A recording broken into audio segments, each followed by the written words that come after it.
ಸುದ್ದಿ ಸಾಕ್ಷಿ ನ್ಯೂಸ್ ಚಾನಲ್ಗೆ ಸ್ವಾಗತ.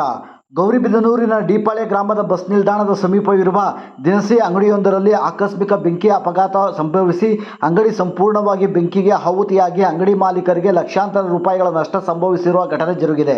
ಅರವಿಂದ ಎಂಬುವರ ದಿನಸಿ ಅಂಗಡಿಯಲ್ಲಿ ಸೋಮವಾರ ಸಂಜೆ ಬೆಂಕಿ ಕಾಣಿಸಿಕೊಂಡು ಅಂಗಡಿ ಮಾಲೀಕರು ಎಚ್ಚೆತ್ತುಕೊಳ್ಳುವ ಮೊದಲೇ ಬೆಂಕಿ ಸಂಪೂರ್ಣವಾಗಿ ವ್ಯಾಪಿಸಿದ ತಕ್ಷಣವೇ ಸ್ಥಳೀಯರು ಅಗ್ನಿಶಾಮಕ ದಳಕ್ಕೆ ಸುದ್ದಿ ಮುಟ್ಟಿಸಿದ್ದಾರೆ.